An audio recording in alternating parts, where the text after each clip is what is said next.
Hi there, everyone out in Facebook land. Happy Friday to you. Have you ever wondered about the energy in your home, even in your life, your space, whether you're dwelling or you're selling? There are ways to increase the energy, not only for yourself and your family living in the home, but if you're selling your home for those potential buyers. And if you increase their energy and raise their energy, they're going to be excited. They're going to stay in the space longer. And the ultimate goal is to make an offer and buy your home. So I am so excited and privileged to have my guest this morning, who was just a sweetheart. She's from Seattle area. And she, on the fly, jumped in as my other Feng Shui artist. We're moving her out to 2 weeks because she had a family emergency. So thank you so much, Jenny, for jumping in. This is Jenny Hones from Three Frog Design. She is a designer. She is a Feng Shui consultant, master, and an author. And so we have an expert with us today to share with us all of the nuances and the energy raising techniques and tricks that you want to stay tuned to watch and learn and implement. So welcome, Jenny. Am I pronouncing your name right? Nakaho Hones?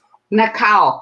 Hones. Yes, Nakao. I'm Japanese, so that's a Japanese name. Nakao, yes. Yes. Well, welcome so much. And again, thank you. I know it's a couple hours earlier there in Seattle. Thank you for having me, Kat. I'm so excited to be here. Me too. I just, people say a lot of things about the internet, Facebook, et cetera, but that's how you and I connected, and that's how I connect with a lot of people. And of course, we chat and meet beforehand to make sure we're a good fit. And I think based on our dialogue prior to going live, you and I could chit chat for the next couple hours and not run out of things to say, right? That's correct. That's correct. So our audience a little bit about, let's start off with, how did you get into the business, design / Feng Shui? Yes, I was a stay-at-home mom, actually, because my husband was in the shipping industry and we lived in various countries. Oh, okay. And so we lived I grew up in Tokyo. I'm from Honolulu originally. And then we moved to Singapore. We moved to the Middle East. And then when I came here, I had to find something I could do because I was, a stay-at-home mom, because in the other countries I couldn't work because of visa issues. So I decided to go back to school and I became an interior designer.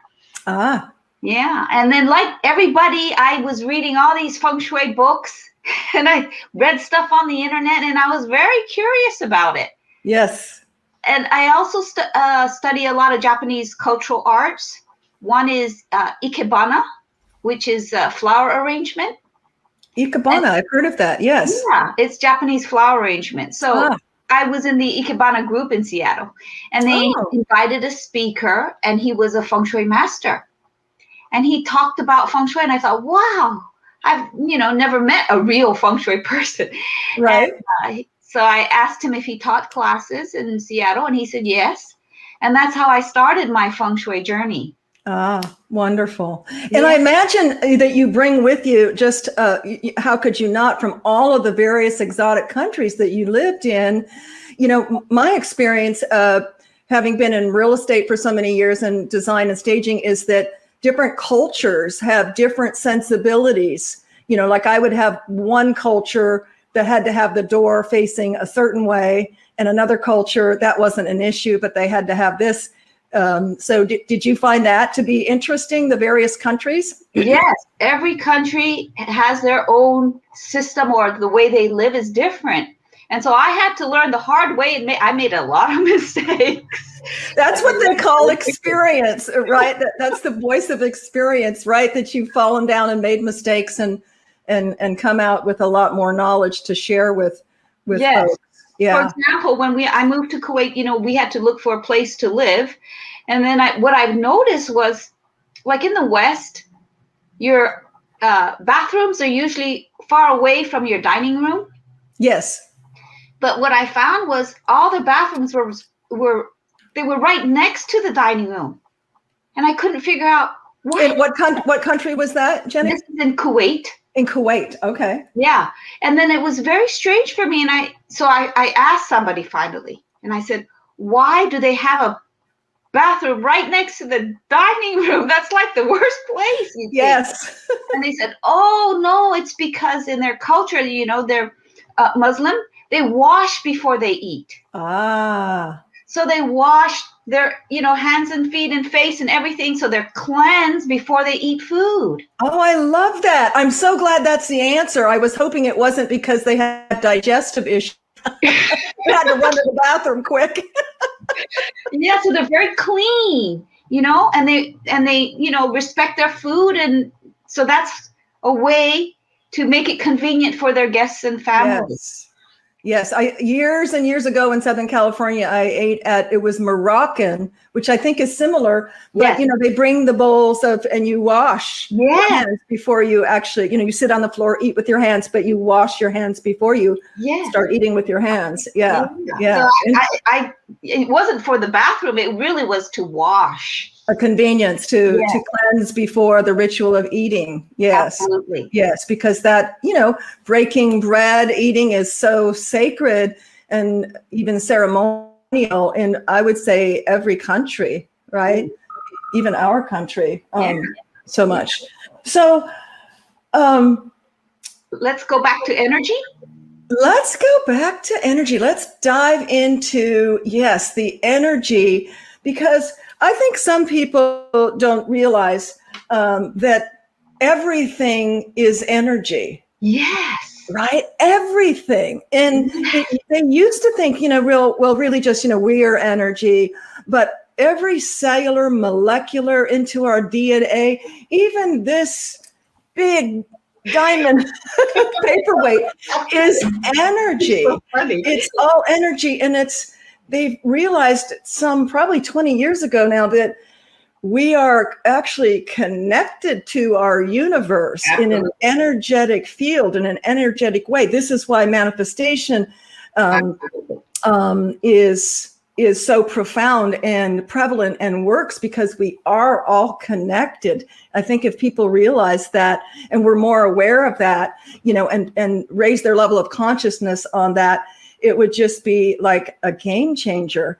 So how can our viewers in their space, what are some key, in your experience as a designer and a consultant, Feng Shui consultant, can raise or even change or correct? And I know, you and I said we can talk for days, which is why we're having another consultant in 2 weeks on Feng Shui, on the Feng Shui ability, corrections, raising the level, et cetera.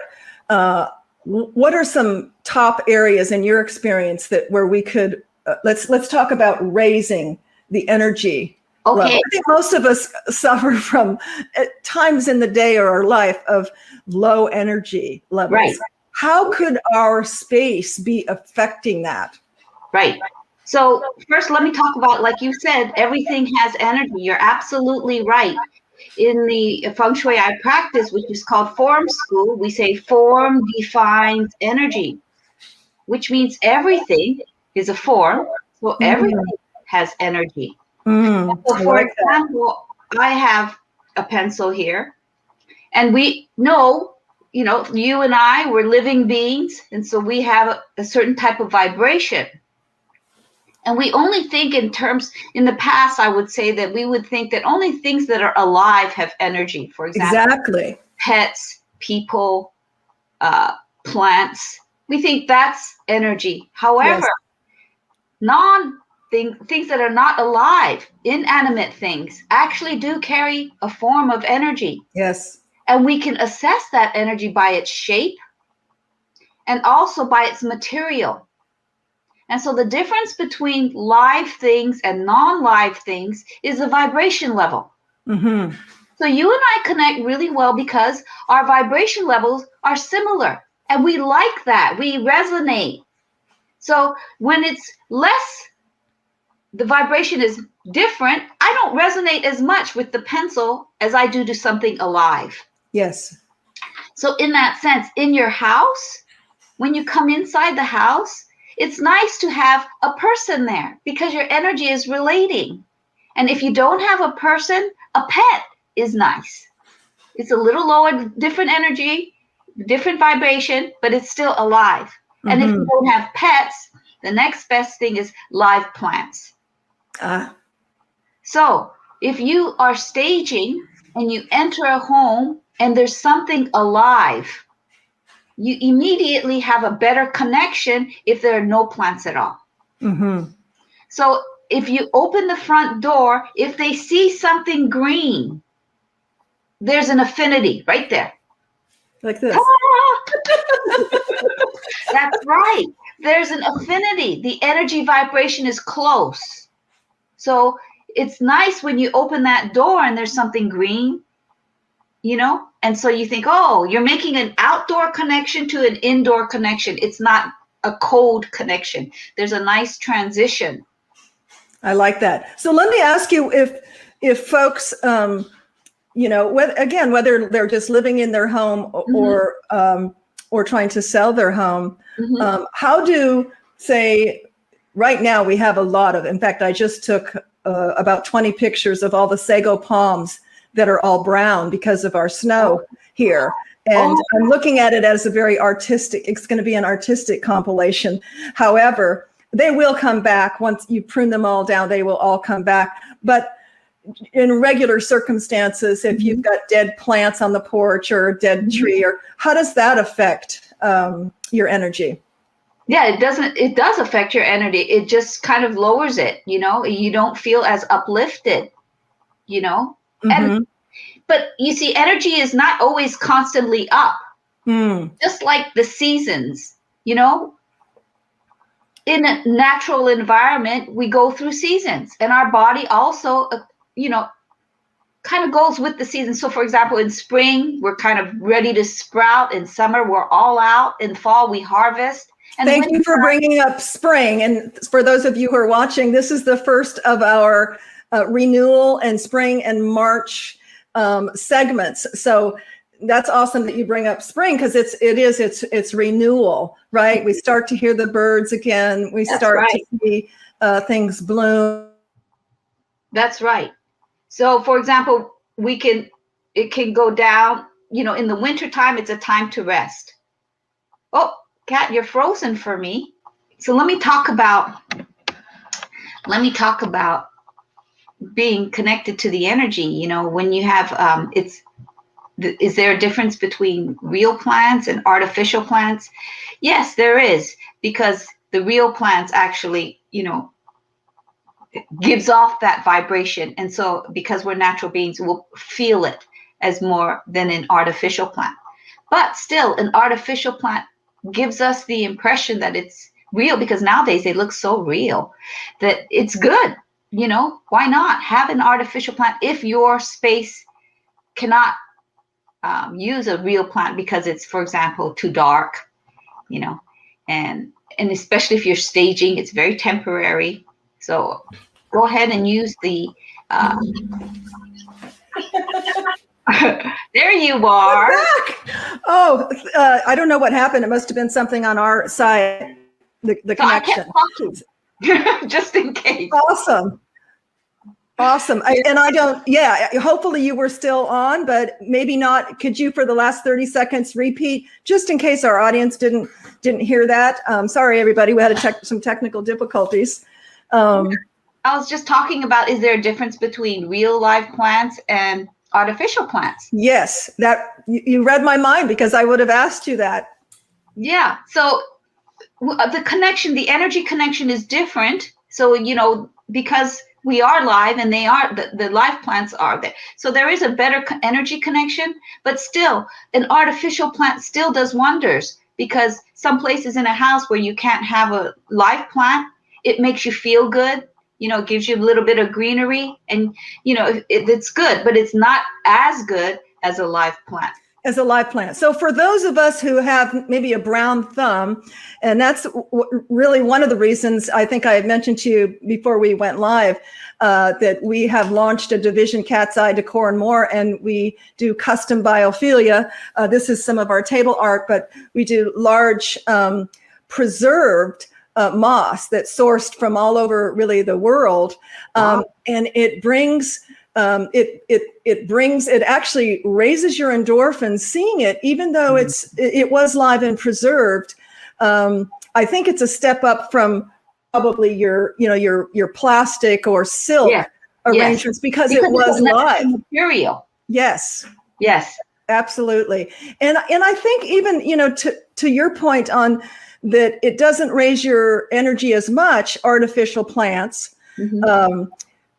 But because our, muscle has memory, our senses have memory. So when we sense that, when we feel that, it brings in a sense and raises those endorphins because it has a memory of nature, of outdoors, of, the connection to source. Would you agree with that? You're absolutely correct. Absolutely. Wonderful. So like we're talking about natural elements, and vibrations. So yes, like you said, your product is a natural but dried element. So it's just like wood. So we have a connection to wood more than we would, and pottery more than we would to, for example, plastic. And it's just because it's more natural. Yes. Yeah. And aren't we seeing, Jenny, from a design perspective, we're seeing the natural elements coming back into play more in terms of design, mixing the elements, the textures, the wood, the natural stone, the greenery, all of those things. I think we as humans, we kind of thirst, because we're so connected to our devices and our computers and our iPads and all of that. I think innately we're hungering to get back to the basics of our source and of nature. Are you seeing that in your design elements? Yes, we're seeing a lot of wood. We're seeing a lot of natural, like you say, natural elements. And I think part of that is also because we're trying to be more, what would you say? We're conscious of saving the earth, Yes, sustainable. Reusing, yes. Sustainability is green design. Yes. And so a lot of the man-made items cannot be,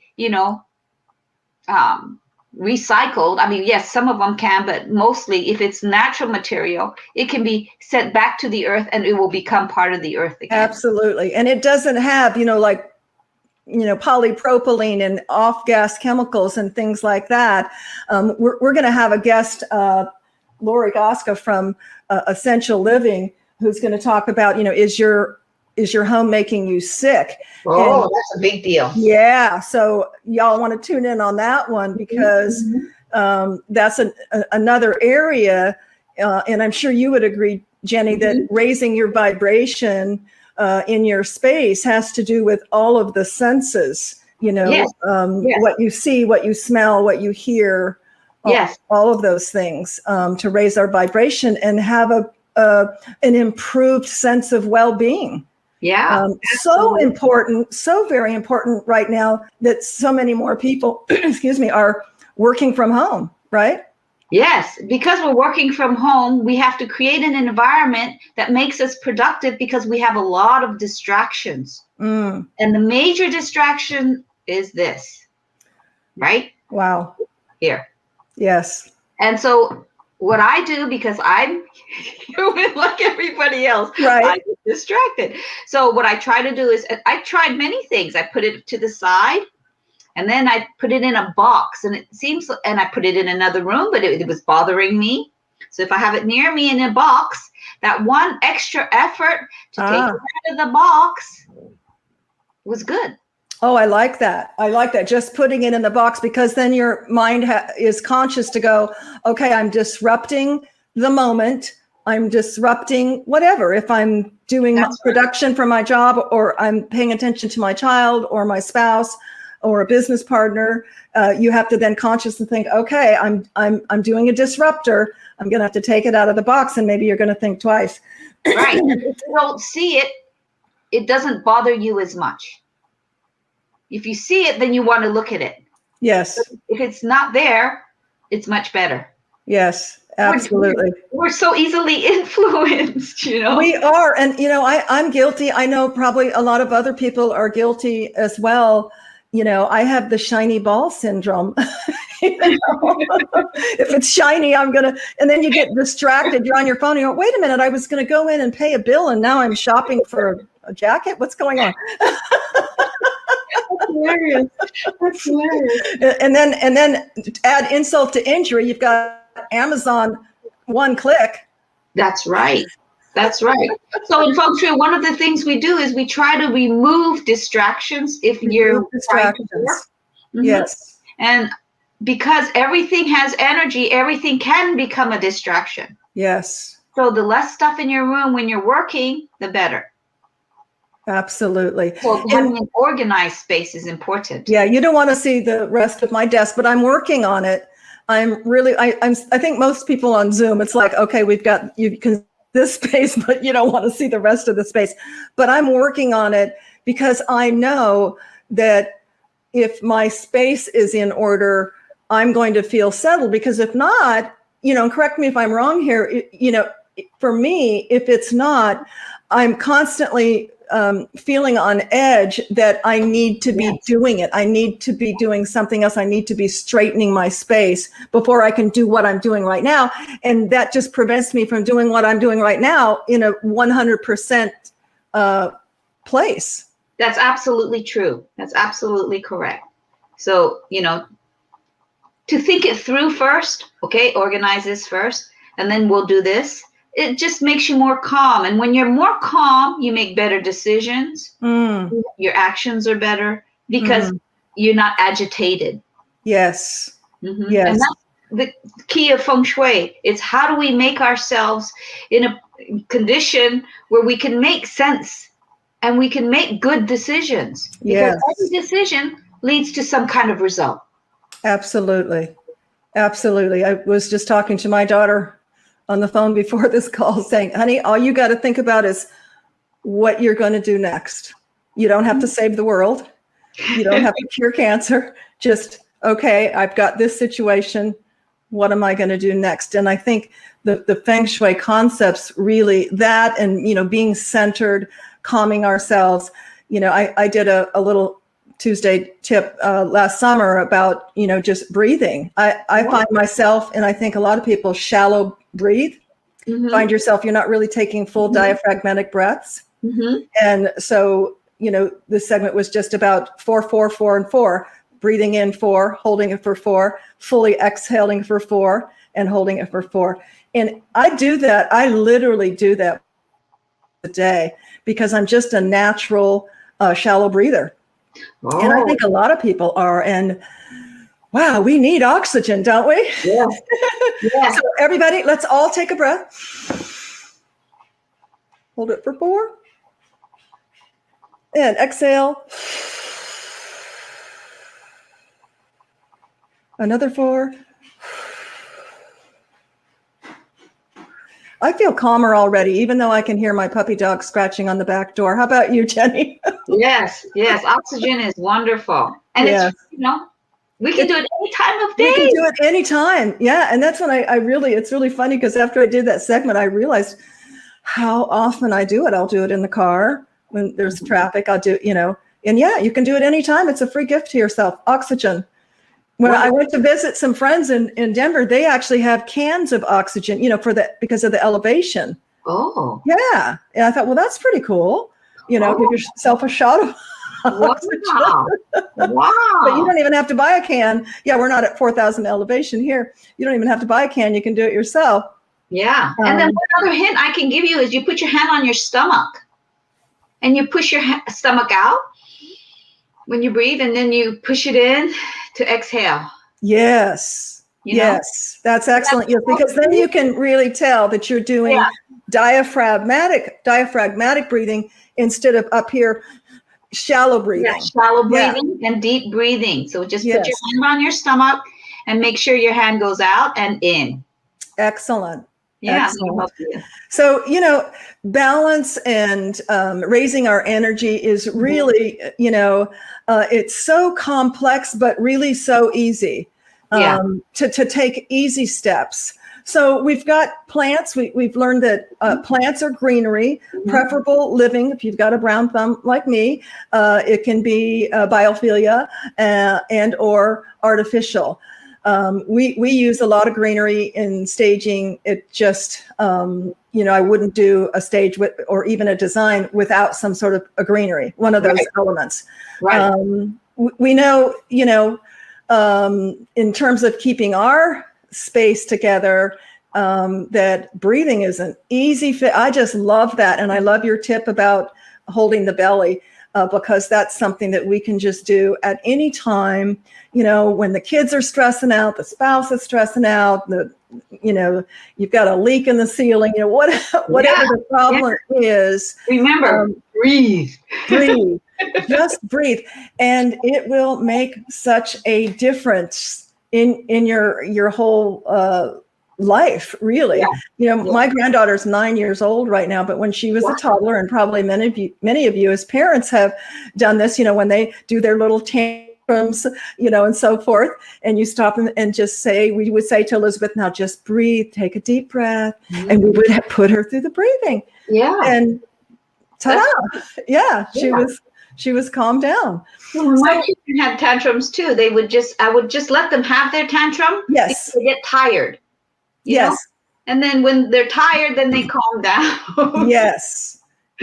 And that's another method too that works. Sometimes they don't tire and you have to intervene. But I think it's good to let kids, and really people too, go through your emotions, whatever they are, and then you'll come back cleansed. As long as you do it in a positive manner, you don't punch holes in the wall or say nasty things to people or whatever. So let's talk about placement. Because again, I know you as a professional designer and a Feng Shui consultant.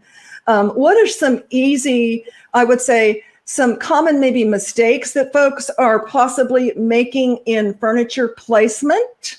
And I've got my ideas too, but I want to get your take. And some maybe corrections, easy corrections that folks could do in their space to create and increase the energy in their space.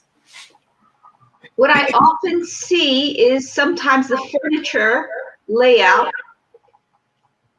if the room is big, it can be too spread out. Yes.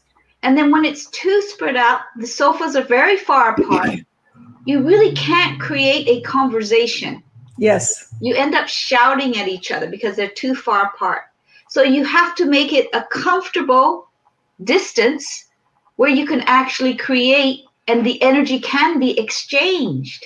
Absolutely. So that's what I see. I love that. And it's funny. That's the first thing that you bring up, because I see that so much. We do a lot of occupied consultation as well. And, we love, we love our open concept homes. It keeps us stagers and designers in business because, and let's just talk about that. So let's say you're living in a space and it's got the common thing and easiest thing that people do is they have the open space and they just shove the furniture up against the wall because they don't know what, they don't know what they don't know in terms of what you just mentioned, conversation. So that can inadvertently lower our vibration when we're living in the space. That's correct. Right. Not even defining it for buyers, but just living in the space. And you may not be able to put your finger on it. You just don't quite feel connected or high vibe, if you will.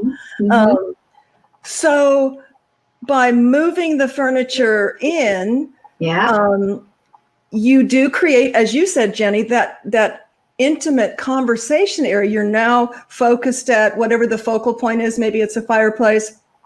And you've got your 18 inches from the coffee table to the couch so that you can walk around the coffee table. Excuse me.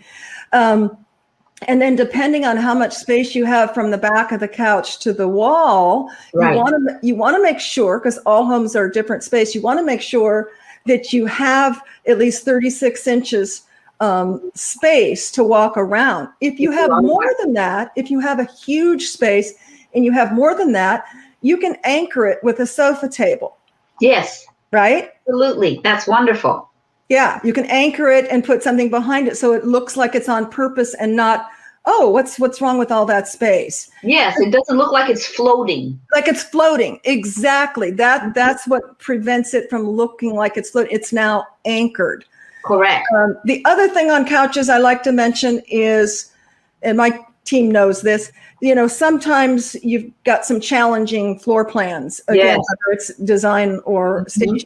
If at all possible, you don't want to put the couch to where you enter into the living space, you hit the back of the couch. Because that's not good feng shui, right? I was just going to bring that one up. Yeah, see, I'm going to have to take your training, but I know a little bit about feng shui. Because that's not welcoming. No, exactly. And that's the bottom line. It's not welcoming. Yeah. And it makes people. It makes the space look smaller, right? Yeah. Too. The living room is, you want to be able to go in, welcome people so they want to sit down and want to have a conversation, because that's what builds relationships. Absolutely. So we've started, and I've seen other designers and stagers do it. I call it Cat's Conversation Pit. So when we do investor homes, oftentimes they have these formal living rooms in the older homes that we don't use anymore. So rather than making it a formal, because your buyer, who's probably going to be in their 30s or 40s, is going to go, what the heck is that? So we do like 3 to 4 chairs, a low coffee table, an anchor rug, and make it Cat's Conversation Pit. And how welcoming is that, right? Because as you say, it creates that, that environment where people want to sit down, have a chat, have a beverage, and connect. Well, funny you say that, Kat. I just did a couple of years ago, I did a kind of a conversation pit like that for a client, because she had a formal dining room that the family never used. Right. And so we decided to make that her wine room. Right. We put in all low refrigerated, wine cabinets. Right. And then we put a little round table with round swivelly chairs around. And so she could have her friends over and just talk around this little table. Yep. And have a conversation and a glass of wine. And she called it. What? I don't drink wine, but it makes me want to just go and sit there and have a glass of Perrier. She doesn't drink a lot of wine either. But it was kind of a nice feeling.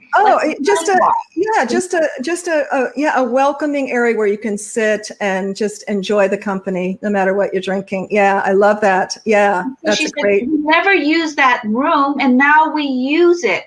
And that's it. A lot of folks, when I used to be in new home sales, I would let folks know, just because this has a chandelier and it looks like a dining room, hey, if you have a pool table and that's your lifestyle, do that.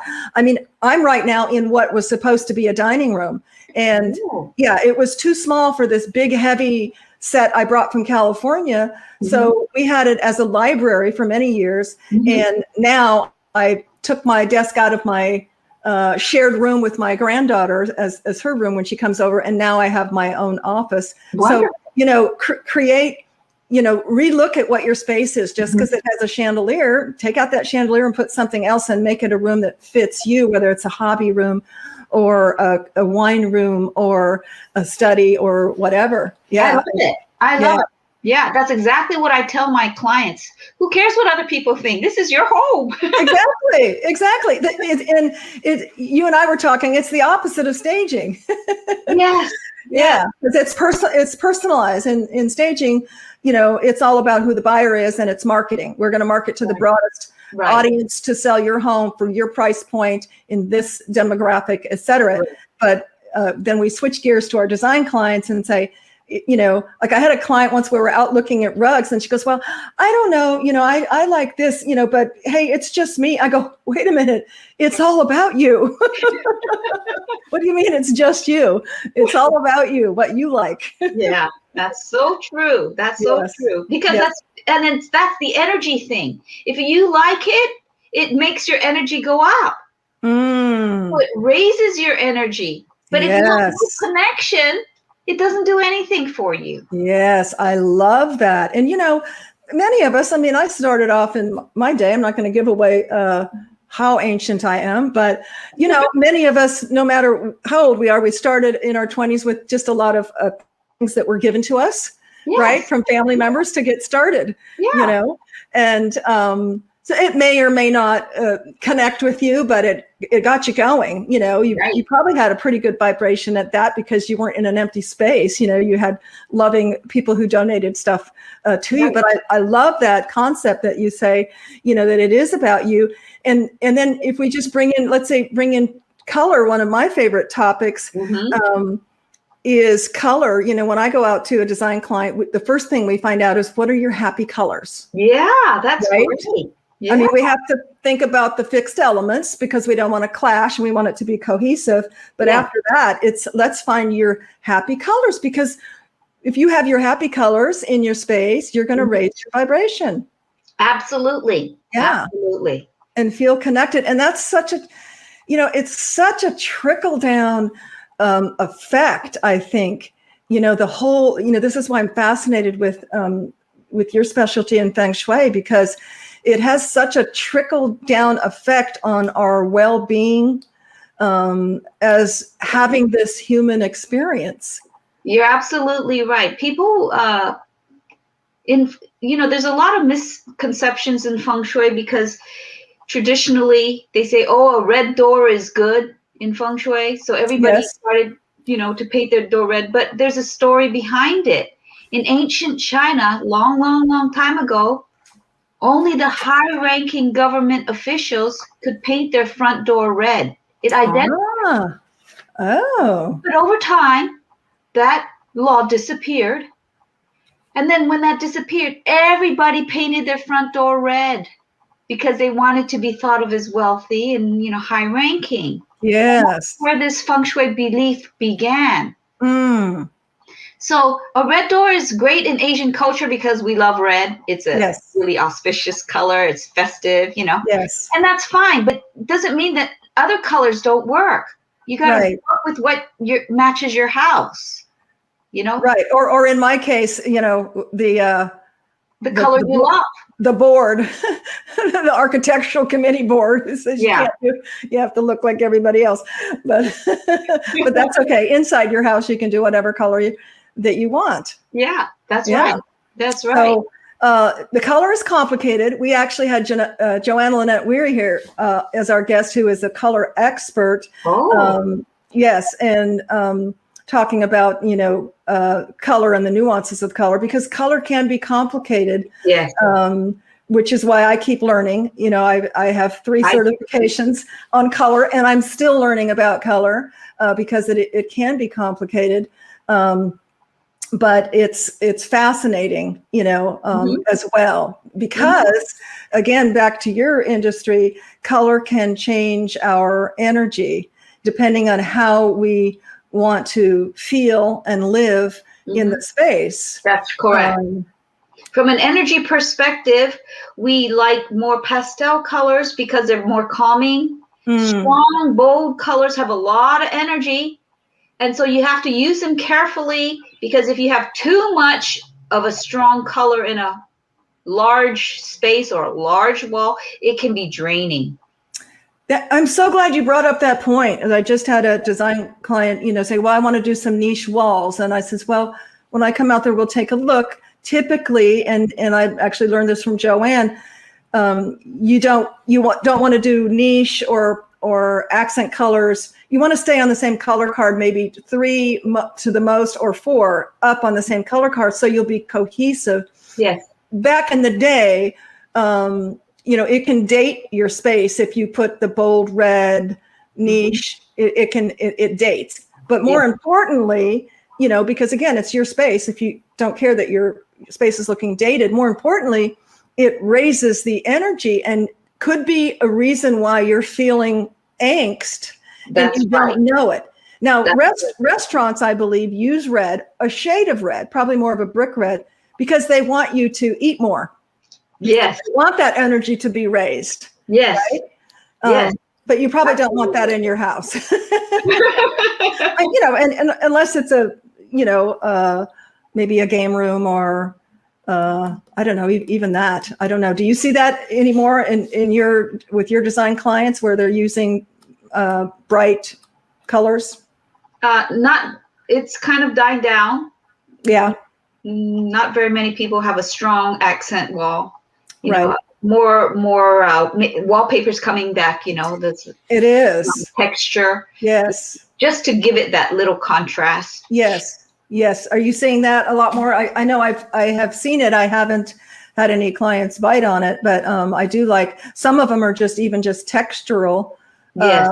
As opposed to having a lot of color. Right. Right. It's just kind of like the same tone, but in a texture. Yes. Yeah, just to give it a little bit more warmth. So we're going over a little bit, but I don't mind. I don't mind because I think this is a fascinating topic. So once it goes on YouTube, you can scroll forward if you don't, resonate with what we're saying. But I want to finish up with another element in raising our vibration. What can you talk to us about in terms of lighting? And I know lighting affects color, but how lighting can either raise or drain our energy levels. Yes, lighting is a very important aspect in Feng Shui because basically when the room is much lighter, we feel uplifted. So ideally, natural light is very good. And so to have large windows with natural light makes us feel good is because it's nature. But in a lot of times we don't have that luxury and we must use artificial lighting. Nowadays we have LED lights that have, natural sunlight and, things like that can help. In a bathroom, you can use a warm light because you want to look and put your makeup on and you want to look warm and, you don't want it too cold and you don't want to look blue in a bathroom. I like to have a little bit more warmth. In a kitchen, you want to see your food. You want a little bit maybe more cooler lights. That's what I think. And in the living room, again, we go warm. So that's how we would differentiate it from an interior design perspective. From a Feng Shui perspective, it's kind of the same thing. If we don't have enough light, then it can make you depressed. So turn on those lights. If you're feeling down, brighten up the room and you will feel better. You just will feel better. You will feel better. That's one of the first things we do when we go in, for staging. In fact, we did one recently. They had, all beautiful windows off the second balcony. It was a 3-story, potential light everywhere, but it was all kept with the shades drawn. And when you walked in, it looked very dark. And just by opening up those blinds alone, it was like another space. So that's a great tip. A lot of us, my husband's like this. If I didn't go and open up the shutters and everything, he'd probably just live in a cave.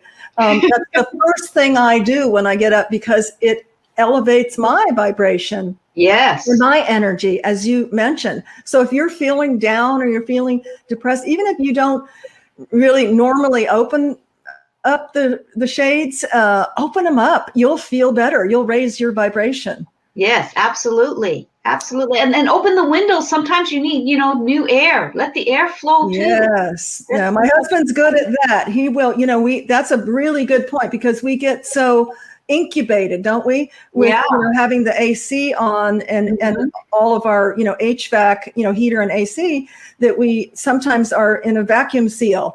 And that's all. Not only does that raise your vibration when you open up a window every few days or once a week, open up a window or a door and let some fresh air and movement in. It not only will raise your vibration, as Jenny said, but it is healthy for you to mix in and not just keep circulating the same air. Right. To bring in some fresh air. I love that. Yeah. I love it. I know it's hard if you live in a cold country or a really hot country.